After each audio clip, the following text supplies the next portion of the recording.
Joining me, everyone. Thank you for joining me. I was watching Professor Henry Louis Gates the other night. He does this program on genealogies of well-known people in our politics and culture. And what interests me about the show is not so much the genealogy itself, but I'm more interested in it gives a great glimpse into American and world history in previous generations. And in this particular program, he had on two prominent African-American citizens, one of whom was Marlon Wayans from the Wayans brothers, who did a celebrated television program and who's a very well-respected comedian and producer, and also a woman whose name escapes me, but who also is a well-known television producer of many programs. And what struck me was that in both cases, their ancestors, after the Civil War and after emancipation and after slavery, and at a time when you had, terrible racism and Jim Crow, both became super successful. Both became landowners. Both became businessmen. In the case of Marlon Wayans' ancestor in South Carolina, he became what Henry Louis Gates described as a mogul. He said he was essentially like a black Donald Trump, owned 200 acres of land. He was, very successful. And this is a side of black history that is not portrayed by the white, ultra-liberal narrative, of course. But putting that aside, it makes me think, and again, this is just thinking off the top of my head, but that's what this podcast is all about, and that's what I like about it. That's what I hope you like about, podcasting, and that you can think things through.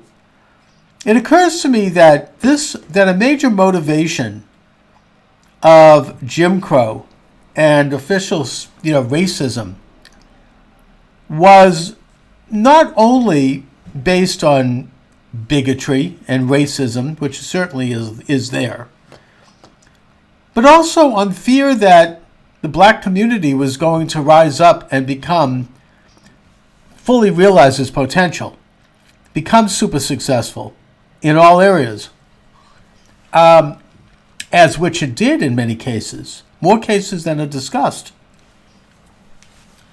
And that the Jim Crow and the Plessy versus Ferguson decision by the Supreme Court, separate but equal, all of these things, the official racism of the southern states and the unofficial and informal racism of the northern states, it was also meant to keep black people down from growing and from realizing their potential, and to confuse people and to distract from the real issue there. Similarly, Nazi Germany's attempt to keep Jewish people down and their success and to appropriate their wealth. And, of course, the left has sought to appropriate the growth of the private sector and the private economy in every generation. And that was part of this.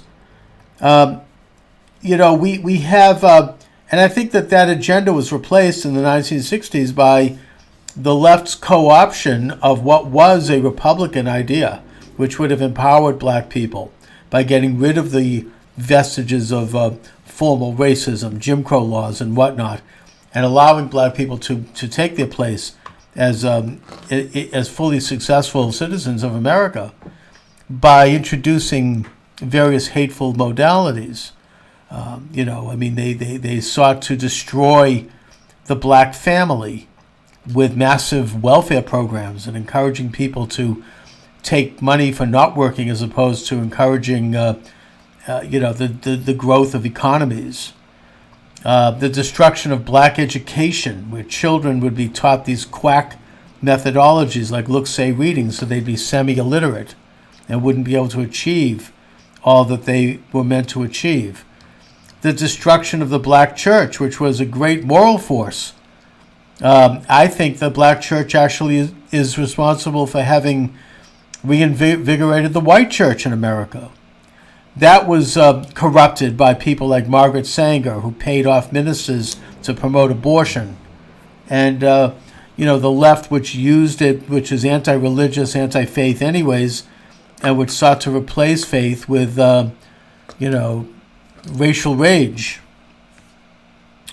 Anti-business attitudes, which hurt the ability of black families and black entrepreneurs from getting into business and getting ahead. In other words, they hurt the black economy. I mean, the black economy thrived anyway in spite of them. The Reverend Dr. Martin Luther King pointed this out in his speech in Memphis before he was assassinated. I'm getting a call here. Anyway, the whole business model, if you will, was meant to keep black people down back then in the form of formal racism, and starting in the 1960s, that was replaced by predominantly white people who were on the left and who were revolutionary, types who believed in using black people as cannon fodder for their demented revolution, and that this is the conspiracy against black people. Anyways, I'm going to go on because I got a live program coming up, so I want to thank you for joining me. Have a great day, everybody. I shall return.